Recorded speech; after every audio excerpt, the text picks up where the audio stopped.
네, 샬롬. 안녕하세요. 어머, 네, 어머 역시 우리 장로님들, 안수집사님들, 예, 짱. 네, 감사합니다. 네, 예, 식사 맛있게 하셨죠? 예, 오늘 분명히 날씨로는 영상 9도까지 봤는데 너무 춥네요. 네, 모두 건강 유의하시고요. 네, 기도드리겠습니다. 하나님 감사합니다. 주님께서 함께해 주시어서 언제나 우리의 모든 삶을 주관하여 주시는 하나님께 감사를 드립니다. 또한 우리의 죄를 대속하심으로 또한 우리의 모든 것들을 하나님의 나라의 약속해 주심에 또한 감사를 드립니다. 언제나 우리의 삶이 주님의 그 십자가를 생각하며 주님 사순절 기간뿐만이 아니라 언제나 우리의 일상이 하나님의 하늘나라를 바라보며 주님의 그 뜻대로 살아갈 수 있는 우리 모두가 될 수 있도록 하여 주시옵소서. 예수님의 이름으로 기도드립니다. 네, 하나님께 찬양 드리겠습니다. 선한 능력으로.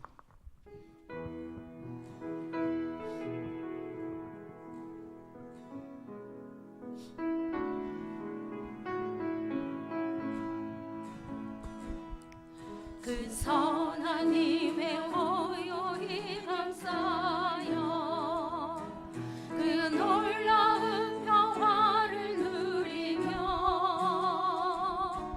나 그대들과 함께 걸어가네. 나 그대들과 한 해를 여네.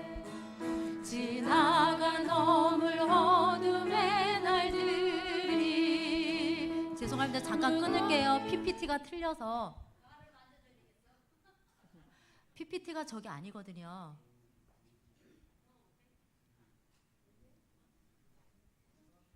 예, PPT가 저 선한 능력이 아닙니다. 네, 죄송합니다. 네.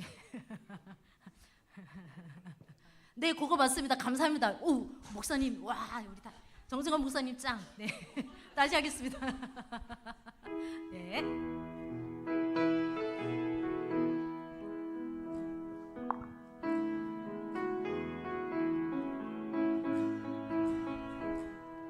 그 선한 힘이 고요히 감싸여 그 놀라운 평화를 누리며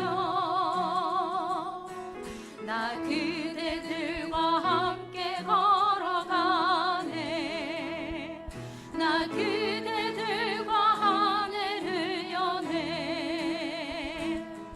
지나간 허물 어둠의 날들이 무겁게 내 영혼 짓눌러도 오 주여 우릴 외면치 마시고 약속의 구원을 이루소서. 그 선한 힘이 우릴 감싸시니 믿음으로 일어날 일 기대하네. 주 언제나 우리와 함께 계셔. 하루 또 하루 하늘 새로워. 주께서 밝히신 작은 촛불이 어둠을 헤치고 타오르네. 그 빛에 우리 모두 하나 되어 온누리에 비추게 하소서. 그 선한 힘이 우릴 감싸시니 믿음으로 일어날 일 기대하네. 주 언제나 우리와 함께 계셔.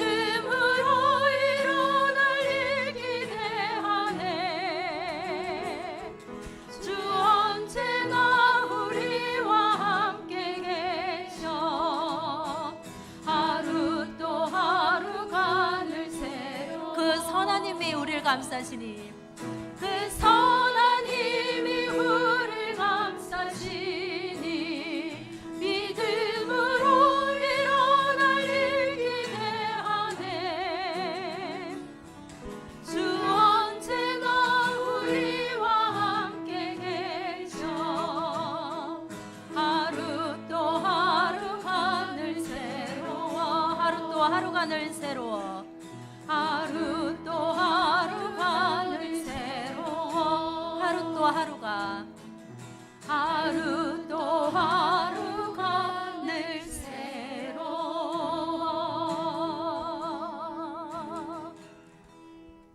예, 하나님께 찬양 드립니다. 온 땅과 만민들아.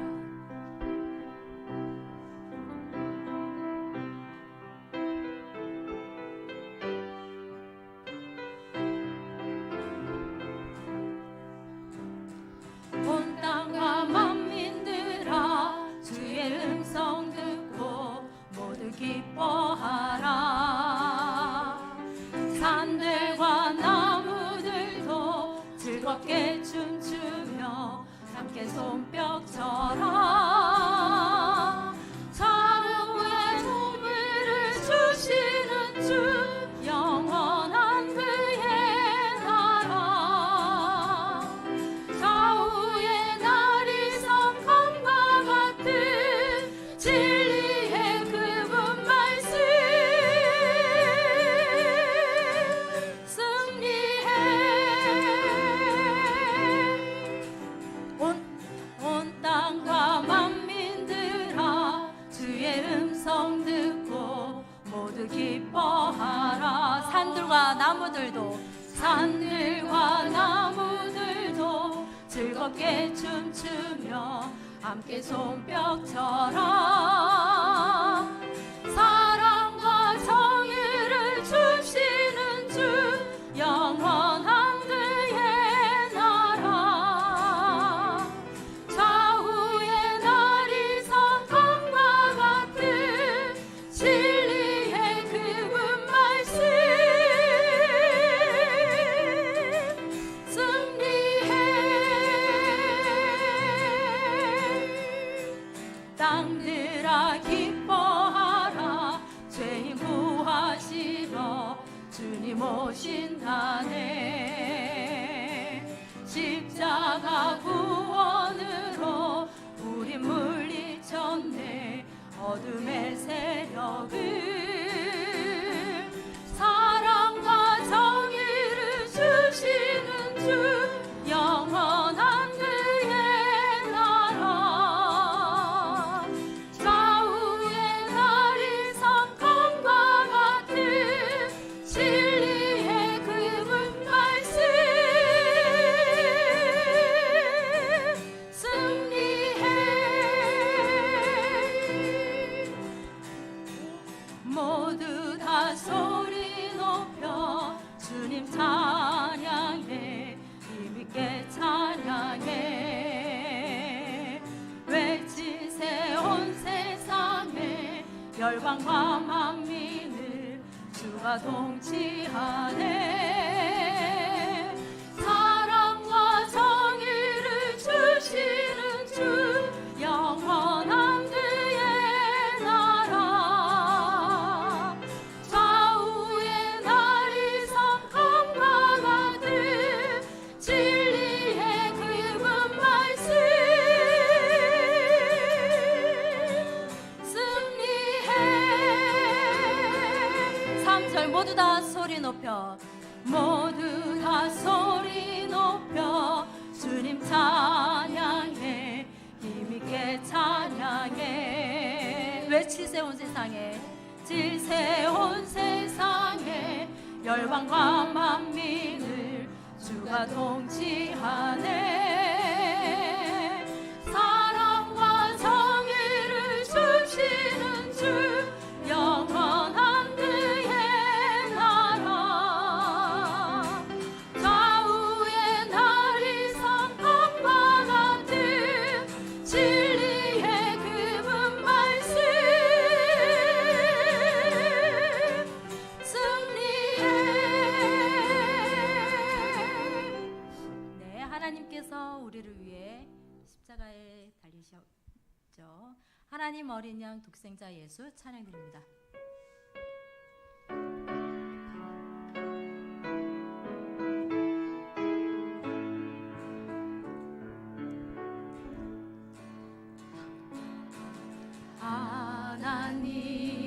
하나님 어린 양 독생자 예수 날 위해 죽으신 주님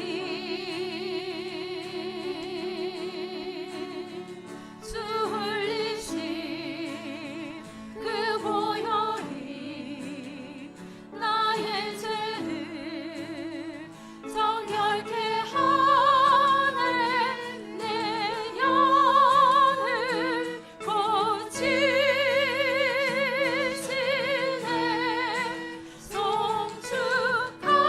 송축하리라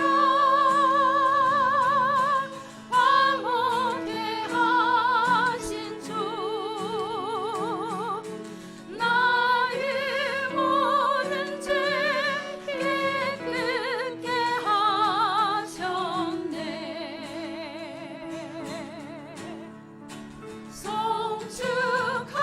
송축하리라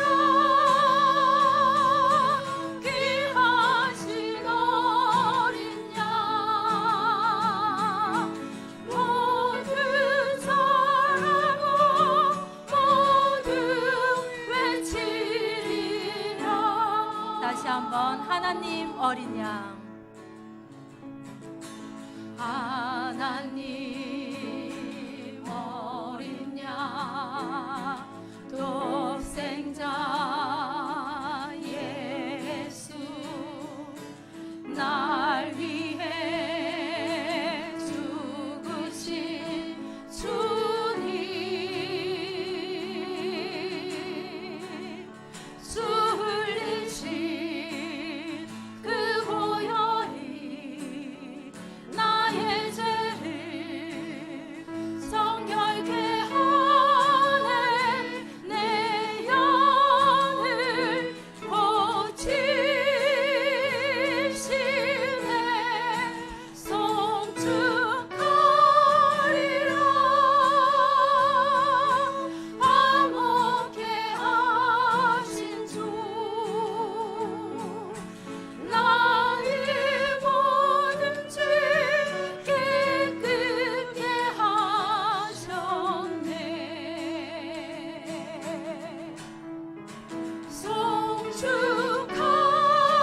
송축하리라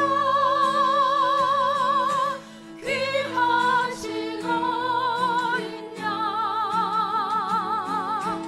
모두 잘하고 모두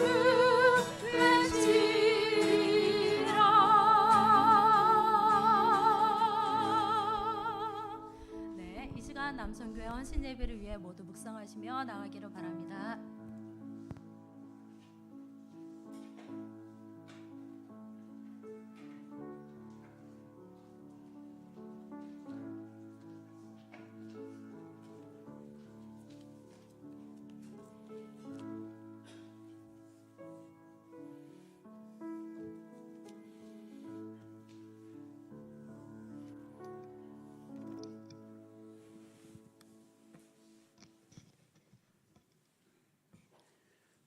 주님의 사랑으로 임하셔서 오늘 남성교회 헌신 예배를 드리게 하시니 감사와 영광을 올려드립니다. 헌신하는 남성교회, 봉사하는 남성교회 되게 하여 주시고 이 한 시간 온전히 드려지는 예배가 되게 하여 주시옵소서. 이 모든 것 우리 주 예수님 받들어 기도드리옵나이다. 아멘. 찬송가 284장입니다.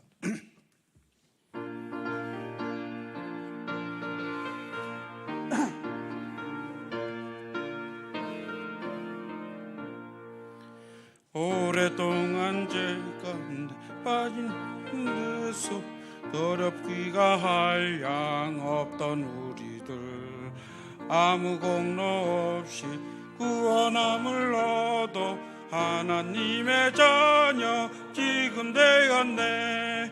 주의 그 사랑 한량없도다.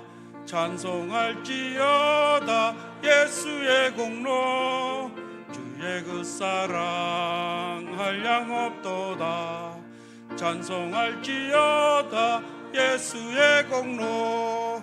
주의 보혈로서 정결하게 씻겨 죄 가운데 난 몸이 되었고 세상 근심 구름 간 곳 없어지니 하나님의 빛이 영화롭도다. 주의 그 사랑 한량없도다. 찬송할지어다 예수의 공로. 주의 그 사랑 한량없도다. 찬송할지어다 예수의 공로. 죄의 깊은 잠과 뜬 세상의 꿈을 어찌 깨어나라 나의 친구여. 은혜 받은 날과 구원 얻을 때가 지금 온 세상에 선포되었네. 주의 그 사랑 한량없도다. 찬송할지어다 예수의 공로. 주의 그 사랑 한량없도다. 찬송할지어다 예수의 공로. 지은환 안수지사님 나오셔서 기도해 주시도록 하겠습니다.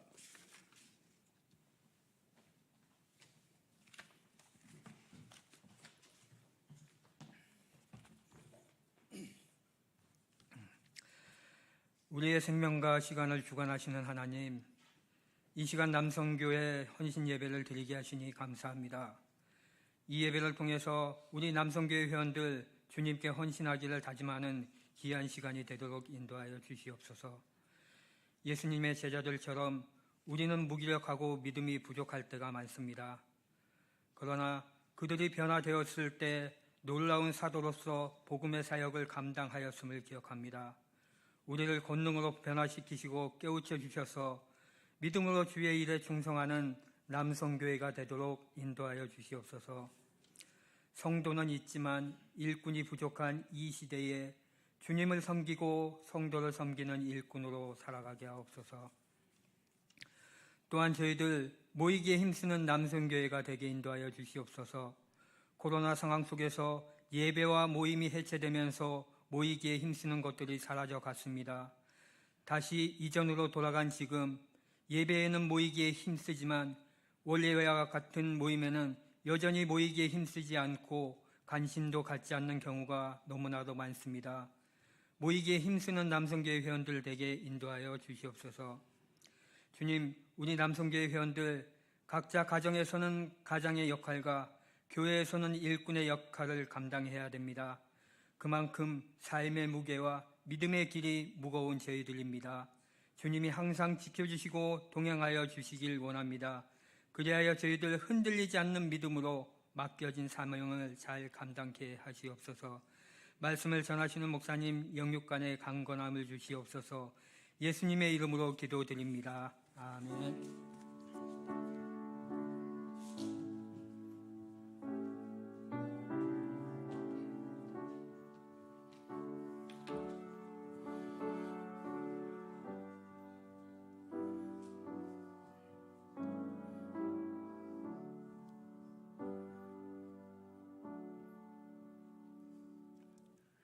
네, 손만재 안수진사님 나오셔가지고 성경 말씀 봉독해 드리도록 하겠습니다.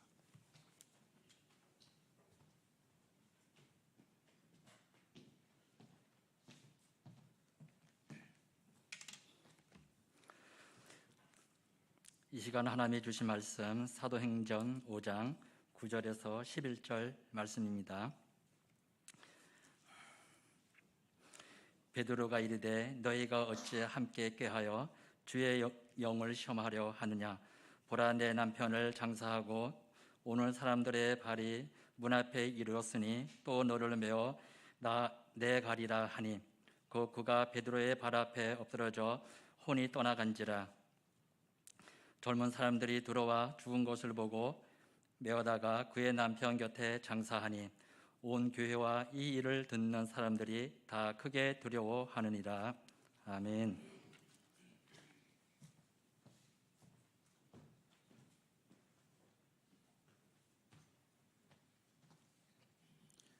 이 시간에는 남성교 회원들 나와서 특성 부르도록 하겠습니다.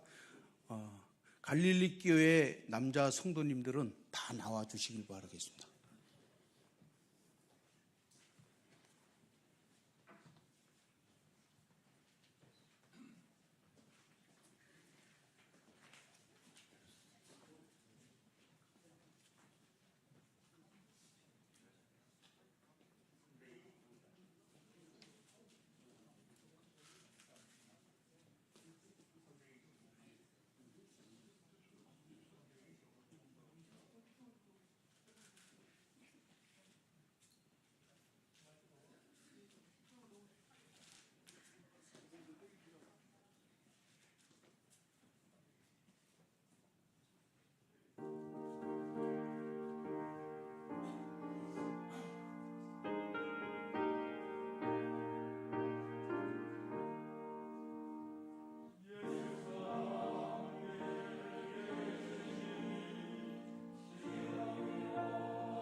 이 시간에는 박경식 목사님 나와서 크게 두려워하지 하니라라는 제목을 가지고 여러 성도님들에게 많은 은혜 주시길 바라겠습니다.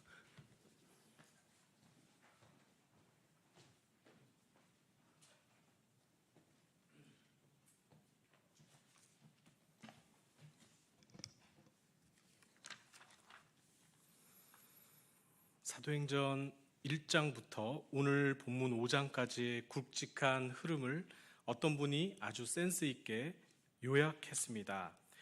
부활절 날에 죽음의 속박을 깨트린 그 능력이 오순절 날에 언어의 장벽을 무너뜨렸고 안진뱅이에게 힘을 주었으며 지금은 꽉 움켜진 사유재산을 풀어놓고 있다. 이렇게 요약했습니다.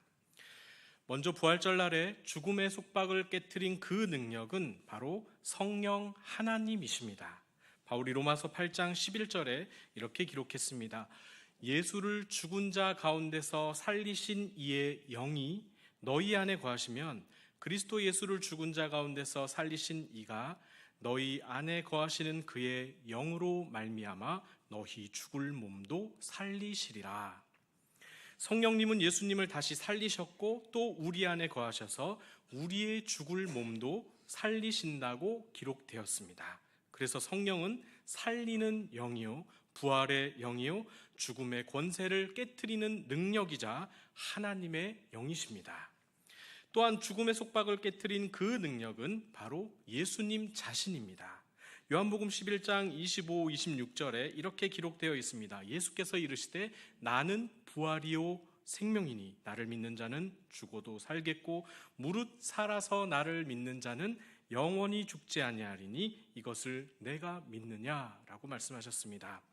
에고 에임이 나는 부활이다 하셨으니 그 예수를 믿는 자는 죽어도 살 것이요 아예 영원히 죽지 않는 불멸의 존재, 영생하는 존재가 될 것입니다. 예수님이 이 말씀을 죽은 나사로의 누이 마르다에게 직접 하신 말씀인데 마지막 이것을 내가 믿느냐 하셨죠. 오늘도 예수 믿는 사람들은 이 말씀대로 될 것입니다. 마지막으로 부활절날에 죽음의 속박을 깨트린 그 능력은 하나님 자신의 권능이라고 기록되어 있습니다. 고린도전서 6장 14절에 하나님이 주를 다시 살리셨고 또한 그의 권능으로 우리를 다시 살리시리라 기록되었습니다.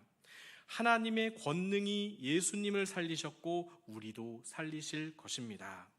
종합해 보면 부활절날에 죽음의 속박을 깨트린 그 능력은 하나님 자신의 권능이요 예수님 자신이시며 또한 성령 하나님이십니다. 삼위일체 하나님 성부 성자 성령 모두가 같은 일을 하시는데 그것이 바로 죽음의 속박을 깨트리는 일입니다. 저주받아 죽을 수밖에 없는 운명에서 우리를 구해내시는 일입니다. 그래서 예수를 구주로 고백하는 우리는 죽어야 죽을 수도 없고 죽고 싶어도 마음대로 되지 않는 다시 살아날 뿐 아니라 영원히 죽지 않는 존재가 된 것을 믿습니다. 우리는 이미 죽음에서 자유롭습니다. 죽음이 우리를 다스리지 못합니다. 이 놀라운 일을 지금 이 땅에서 누릴 수 있는데 예수님을 구주로 믿으면 가능합니다. 죽음의 증상, 죽음의 힘이 우리를 겁박하고 위협할 수는 있지만 그렇다고 우리를 어떻게 할 수는 없습니다. 우리 속에 그 능력이 항상 함께 하시기 때문입니다. 도대체 예수 믿는 것이 나한테 무슨 유익이 있습니까? 누가 물으신다면 이렇게 대답해 주십시오. 예수를 믿으면 죽음의 속박을 깨트린 하나님의 권능과 그 아들 예수 그리스도와 성령 하나님이 우리 안에 거하십니다. 다시 서두에 말씀드린 요약으로 돌아가서 두 번째 부활절날에 죽음의 속박을 깨트린 그 능력은 오순절날 언어의 장벽을 무너뜨렸습니다. 기도하던 120명의 성도들에게 성령이 임하자 사도행전 2장 4절에 그들의 마음은 성령으로 가득 차서 성령이 시키시는 대로 여러 가지 외국어로 말을 하기 시작했다 기록합니다. 여러 가지 외국어로 무슨 말을 했을까요? 2장 11절에는 우리가 다 우리의 각 언어로 하나님의 큰 일을 말함을 듣는도다라고 했습니다. 하나님의 큰 일은 하나님이 예수를 다시 일으킨 사건, 부활입니다. 마치 각 나라의 언어로 실시간 유튜브 방송을 한 것과 똑같습니다. 역사 이래 언어를 번역하는 통역가가 항상 존재했지만 이제는 AI가 핸드폰으로 들어와서 그 어려운 통번역을 해주는 그러한 시대가 되었습니다. 얼마 전에 유튜브를 봤더니 우리나라 IT 기업에서 일하는 외국인, 한국어를 전혀 할 줄 모르는 외국인 직원과 할머니 한 분을 마주 앉혀놓고 서로 대화를 시켰습니다. 이 핸드폰 번역기를 쓰지 않았을 때는 서로 대화가 안 됐는데 이 핸드폰 번역기로 서로 실시간 통번역 기능을 누르니까 대화가 되더라는 것입니다. 요즘 광고에도 나옵니다. 외국 공항에 내려서 자기 나라 말로 현지 택시 기사에게 전화를 걸면 그 나라 말로 통역이 되어서 기사가 바로 받을 수 있게 됩니다. 그러니 번역가나 통역가는 앞으로 없어질 직업이 될 것이다 전망하고 있습니다. 한편으로 언어의 장벽이 무너지는 것은 오늘날 선교 사역에도 좋은 기회입니다. 장기 해외 선교사로 훈련을 받으려면 국내에서도 준비를 해야 되지만 현지에 도착해서도 곧장 사역하지 않고 또 준비를 해야 됩니다. 제가 알기로는 첫 2년 동안은 언어를 배우는 데 집중합니다. 말만 배우는 것이 아니라 말과 관련된 문화, 역사, 그리고 주변 현지인들과 관계를 맺는 것까지 최대한 그 나라를 느끼고 현장을 배우는 것이 어떻게 보면 사역을 바로 시작하는 것보다 더 중요합니다. 한국인 선교사님들이 해외에 많이 나가지만 중도에 포기하거나 실패하는 경우도 있는데 급하기 때문입니다. 뭐든지 빨리빨리죠. 현지인들도 다 압니다. 심지어 한 선교사님은 현지 언어도 잘 못하는 상황에서 K-드라마, 유명합니다. K-드라마 CD에 가득 구워서 운동하는 선수들이 옆으로 매는 큰 가방에다 넣고 현지인이 아니라 현지에서 사역하는 한국인 선교사님들께 소위 뿌리고 다니는 분도 보았습니다. 그렇게 빨리 관계를 넓히고 사역을 시작하려는 것인데 그렇게 한다고 되는 것은 아닙니다. 이제 핸드폰 하나면 그런 시간을 많이 줄일 수 있죠. 가장 기본적인 소통의 문제가 이제는 기계로 대체되고 있습니다. 성령께서 임하시고 하나님의 큰 일, 예수의 부활 사건이 각 나라의 언어로 중계되어 그날에 3,000명이 회개하고 세례를 받은 것처럼 앞으로 도래할 시대도 비록 성령의 역사라고 하기에는 무리가 있지만 이 기회를 잘 살린다면 땅끝까지 이르러 예수 제자 삼는 일에 큰 힘이 될 것이라 봅니다. 세 번째, 부활절 날에 죽음의 속박을 깨트린 그 능력이 안진뱅이에게 힘을 주었습니다. 지난번에 살펴보았듯이 성령 강림 후에 일어난 첫 번째 치유 사건입니다. 그 사건이 예루살렘에 일으킨 파장이 워낙 강해서 예수님을 죽였던 사내들인 공회까지 다시 소집이 되었죠. 치유된 자가 버젓이 돌아다니니 경고와 위협으로 그쳤지만 눈앞에 예수 그리스도의 이름의 권능이 나타났는데도 그것을 받아들이지 않고 그 이름으로 다시는 이런 일을 나타내지 말라며 도리어 위협했습니다. 그럼에도 불구하고 교회는 기도하기를 예수 그리스도의 이름으로 담대히 하나님의 말씀을 전하게 해주시고 손을 내밀어 병을 낫게 하시고 표적과 기사가 예수의 이름으로 이루어지게 해달라고 기도했던 것입니다. 지금 보니 그 능력이 안진뱅이만 힘을 준 것이 아니라 이 사건을 경험한 교회에도 큰 힘을 준 것입니다.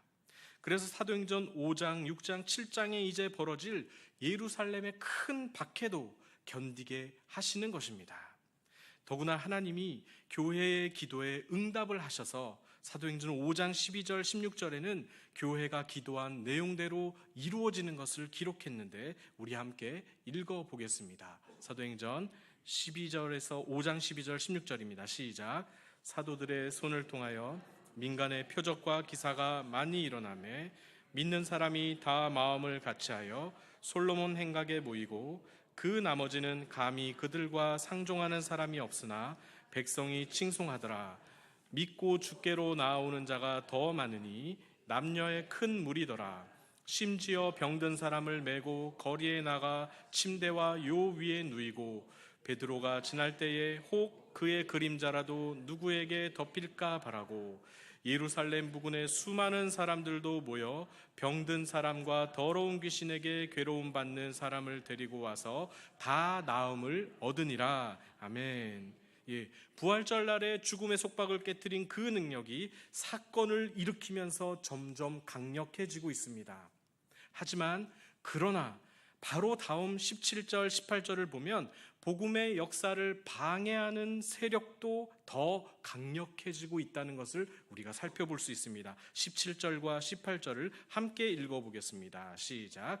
대제사장과 그와 함께 있는 사람, 즉 사두개인의 당파가 다 마음에 시기가 가득하여 일어나서 사도들을 잡아다가 옥에 가두었더니 마음의 시기가 가득해서 노골적으로 잡아 가둡니다.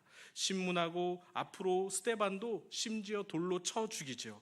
이 흐름은 결국 하나님의 권능과 예수 그리스도의 이름이 어느 때보다도 어느 시대보다도 더욱더 강력하게 드러나고 있다는 것을 반증하고 있는 것입니다. 이 능력이 시대마다 부흥의 역사를 일으키고 교회를 살리고 지역을 살리고 다음 세대를 살리고 나라를 살려온 것입니다.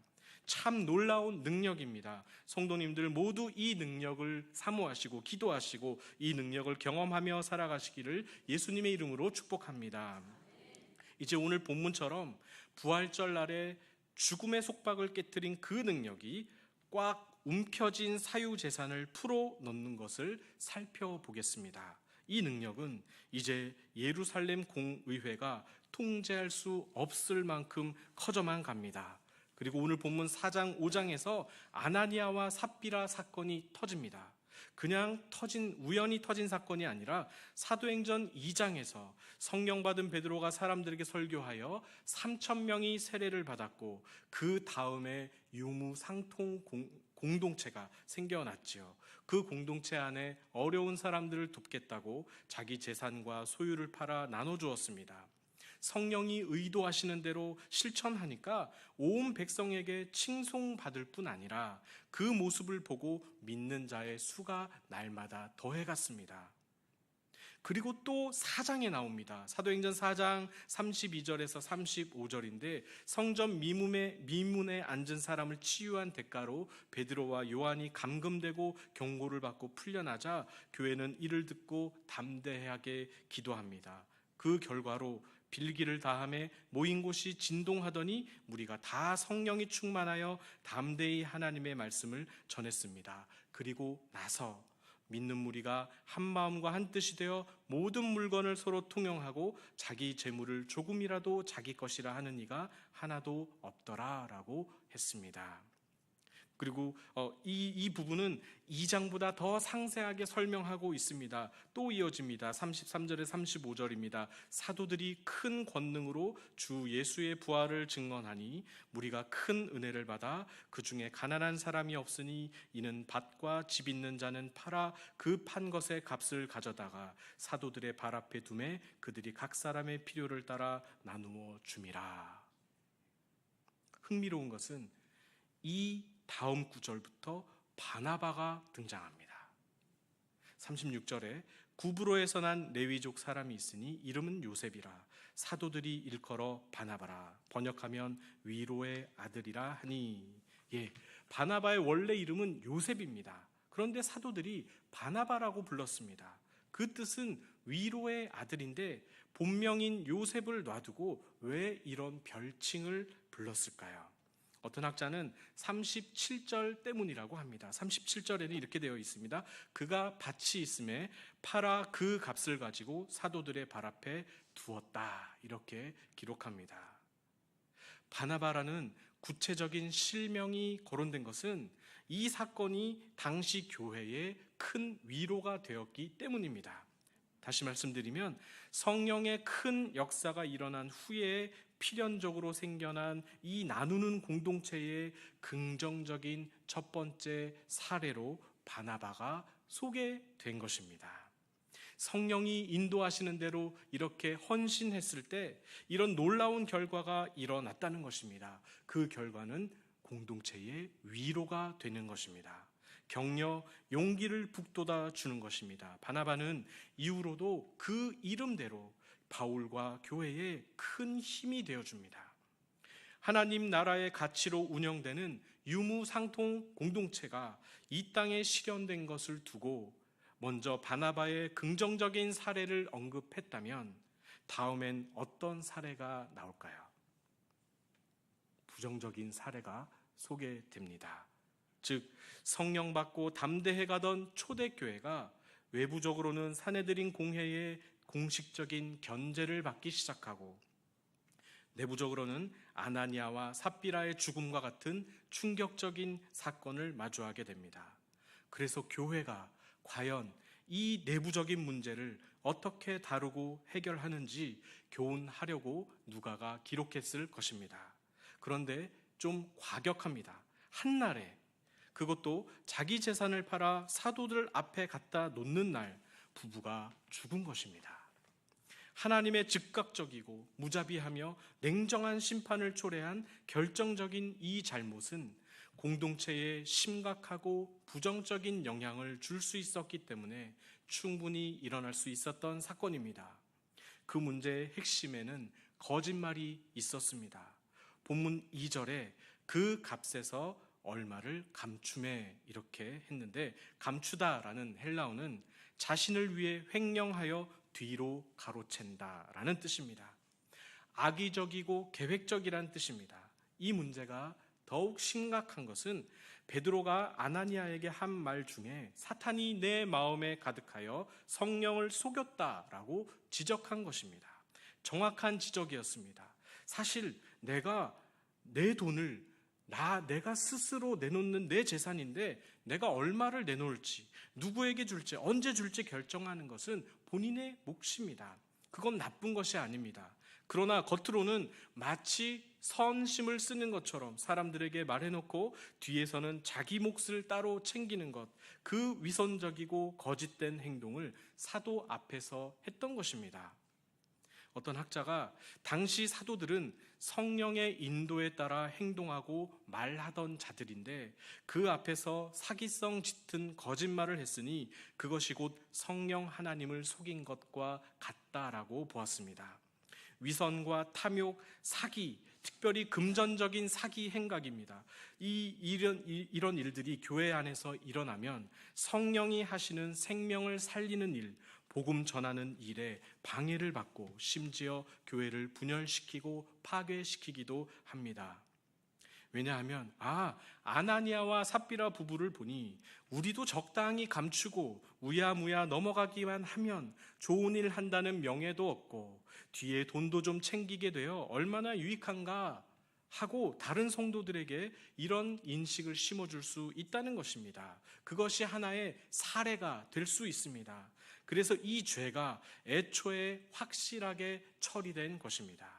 이제 부흥하고 성장할 뿐 아니라 사내들인 공회의 견제와 핍박을 받게 되어 더욱 담대하게 세워져 가야 할 초대교회가 이 내부적인 부패로 말미암아 타격을 받는다면 성령께서 하시는 복음 사역에 지장이 생길 것이 분명합니다. 오늘날도 마찬가지입니다. 교회 재정에 문제가 생길 경우 정말 많은 성도들이 여기에서 시험에 듭니다. 눈에 보이기 때문입니다.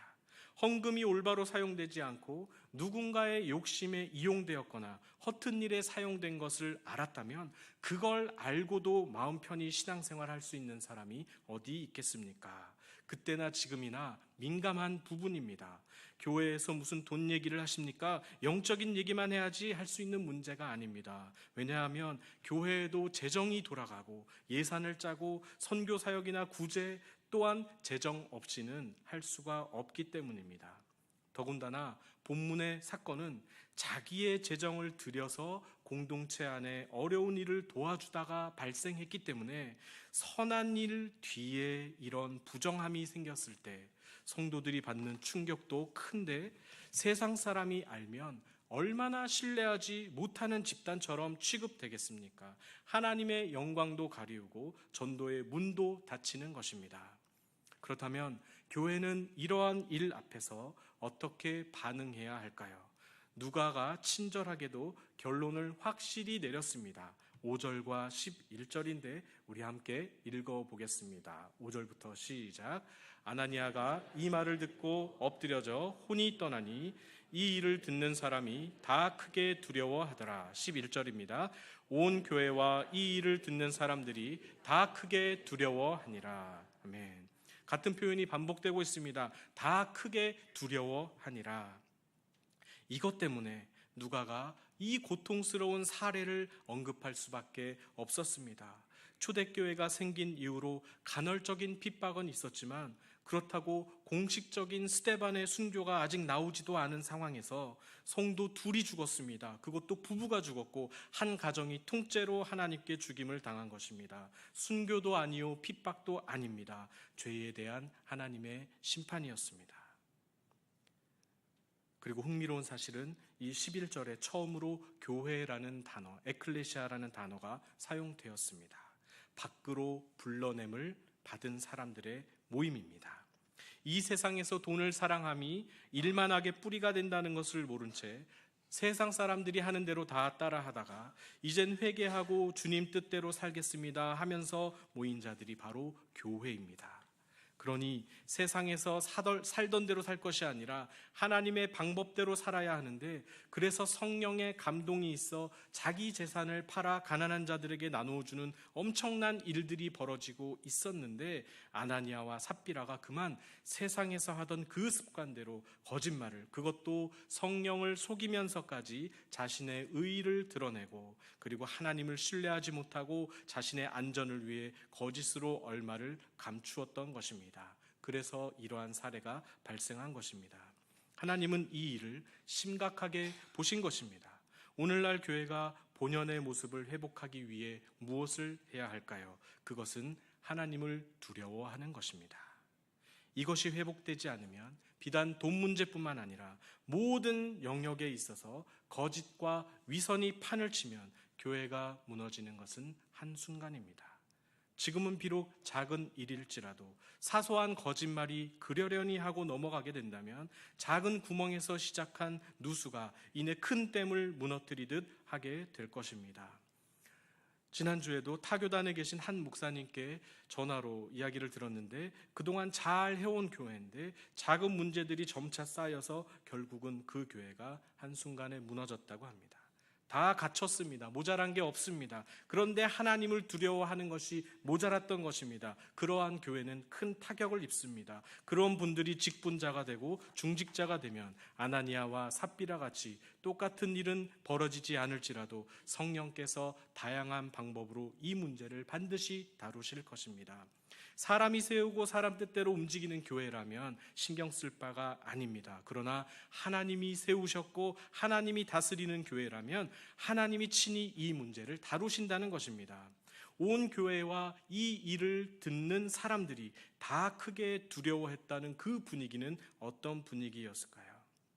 잘잘못을 따지기보다는 모든 이들이 서로 나 자신을 돌아보는 분위기였을 것입니다. 진짜 두려우면 그렇게 되지 않았을까요?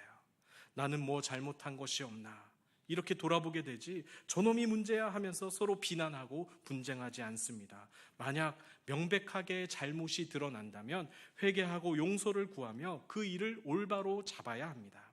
그래서 하나님을 두려워하는 분위기가 형성되고 그 일 때문에 각자 조심하고 말과 행동을 절제하게 된다면 그 일이 바로 하나님이 원하시는 일이 될 것입니다. 그때 진짜 교회의 모습이 회복될 것입니다. 다시 말씀드리지만 하나님을 향한 두려움을 잃어버린 교회나 직분자들이 무너지는 것은 한순간입니다.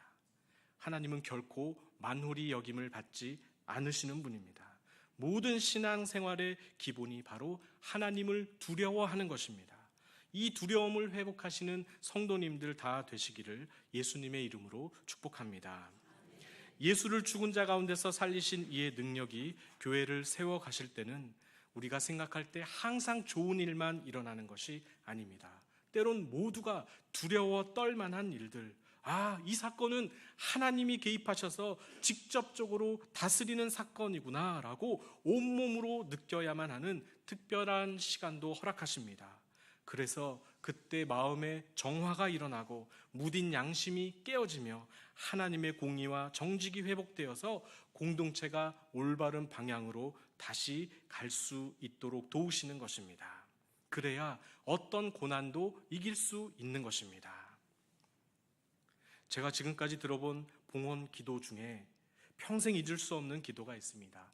시인이셨던 그 목사님은 병치레를 하셨는지 부쩍 여위고 가늘어진 몸을 일으켜 한참 뜸을 들이신 후에 강대상에서 이렇게 기도하셨습니다. 이것은 돈이 아니라 어려운 가운데서도 피와 눈물과 마음을 다해 드리는 저들의 마음입니다. 주님 아시지요? 주님 다 받아 주옵소서. 이것이 헌금 기도였습니다. 비록 저는 피와 눈물과 마음을 다해 드리지는 못했지만 그 목사님의 기도 한마디는 마치 쇳조각을 금으로 바꾸는 연금술사처럼 헌금함에 올라와 있는 지폐뿐인 것들을 온 우주에서 가장 존귀하시고 위대한 분 하나님께 드리는 거룩한 예물로 바꾸어서 저 하나님께 올려드리는 것 같았습니다. 그리고 헌금을 하는 입장과 헌금을 받는 하나님의 입장 양쪽의 마음을 속 시원하게 다 만져주시는 것 같았습니다. 없는 중에 정성 다해 드리는 성도들의 처지도 충분히 이해받았고, 받으시는 하나님의 입장도 마치 왜 이것밖에 못 가져왔냐고 타박하는 구두쇠 영감이 아닌 과부의 보잘것없는 2렙돈이라도 가장 많이 드렸다고 인정해 주시는 아버지 하나님의 한없는 자비와 사랑을 느끼게 해 주었습니다. 그 기도를 듣고 나서 나도 저렇게 헌금해야지, 나도 하나님께 내 마음을 온전히 표현해야지 라는 마음이 들었습니다. 이것이 바로 저는 두려운 마음이라고 생각이 듭니다.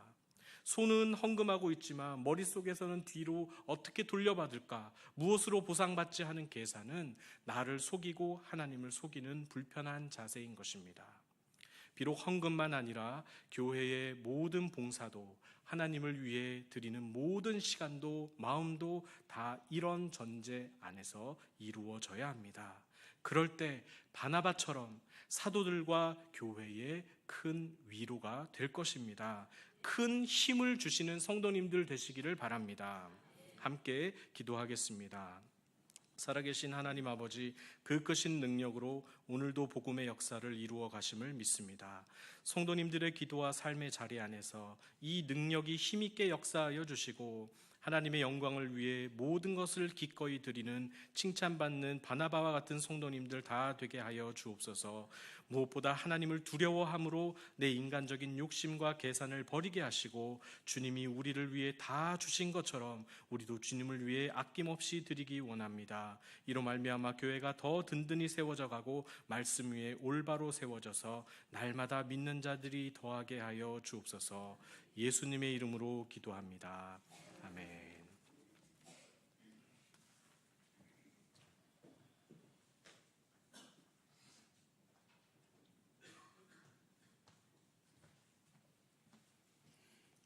말씀에 많은 은혜 받으셨으리라 믿습니다. 우리 남성교회가 좀 더 말씀 안에서 굳건히 서는 우리 남성교 회원들이 좀 되었으면 하는 바람입니다. 찬송가 290장입니다.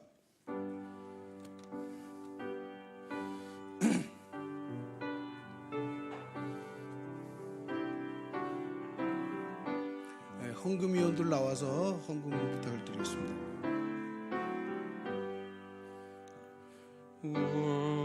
우리는 주님을 늘 뵈봐 나나 내 주 예수 여전히 날 부르사 그 참되신 사랑을 베푸시나니 내 형제여 주님을 곧 따르리야. 주 날 위해 비네 주 날 위해 비네 주 날 위해 비네 항상 비치네. 주께서 풍성한 은혜를 내려 내 영혼이 나날이 복 받으니 주 예수를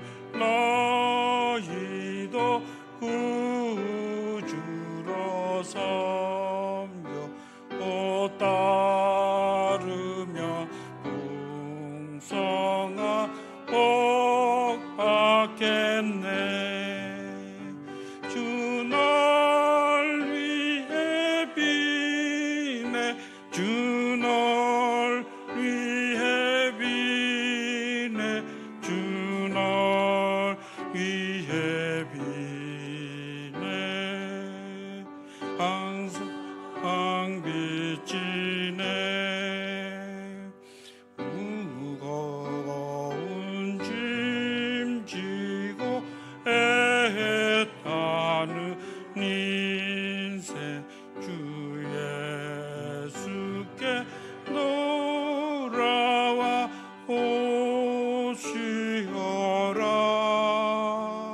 내 주 예수 너희를 돌보실 때에 자모나가 네가 넘치겠네 주 널 위해 비네 주 널 위해 비네 주 널 위해 비네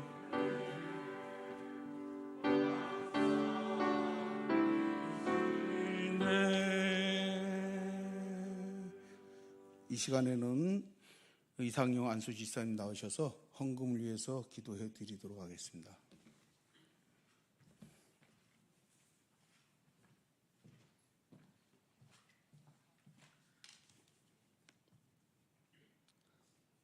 거룩하신 하나님, 복된 주일을 맞이하여 남성교회 헌신 예배를 허락하신 주님의 사랑과 은혜에 감사드립니다.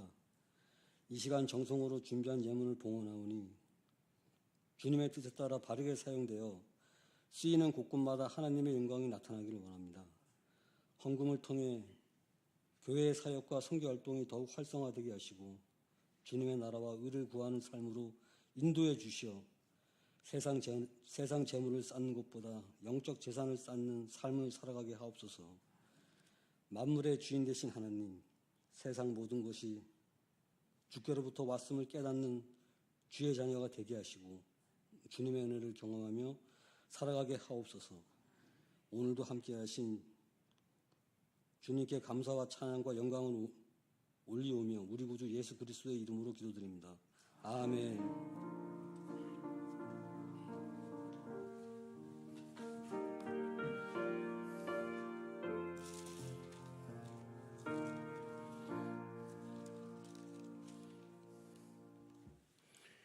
감사드립니다. 교회 소식은 주보를 참조하시고요. 우리 남성교회가 앞으로 1남성교회, 2남성교회, 3남성교회, 제4남성교회까지 좀 발전될 수 있도록 우리 성도님들 많이 기도를 부탁을 드리겠습니다. 214장 찬송 드리도록 하겠습니다.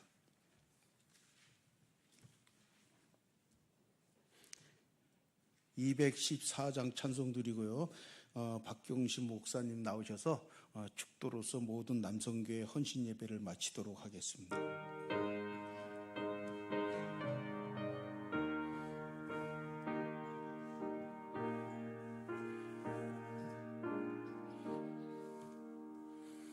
나 주의 도움 받고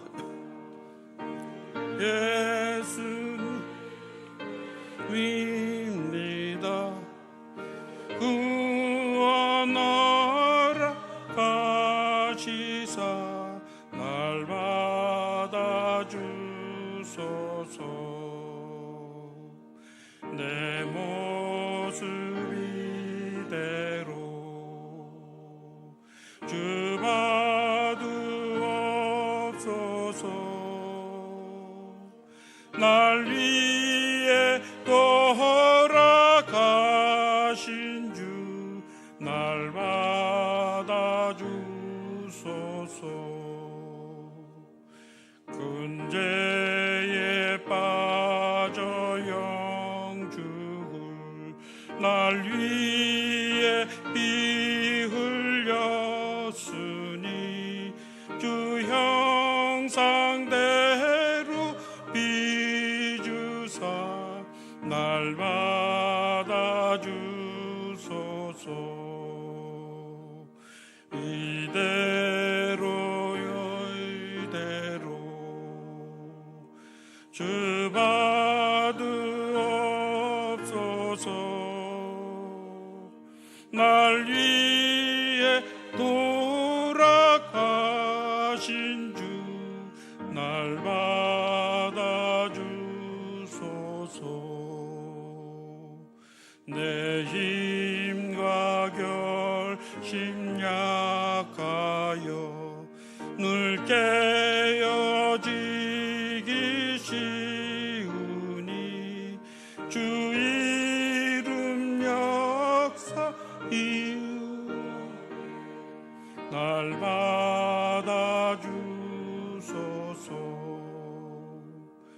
내 모습 이대로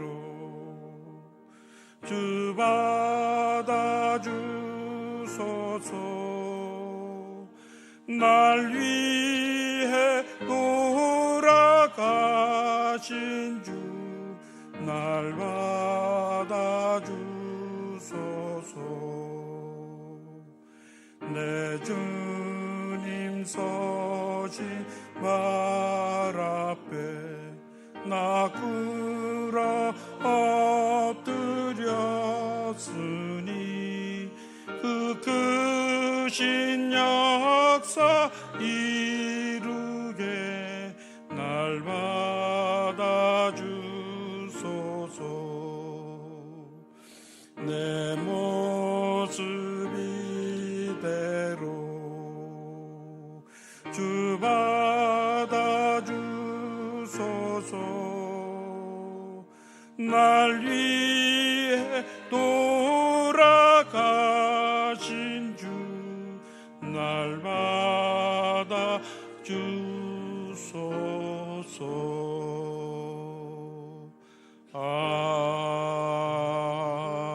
아멘.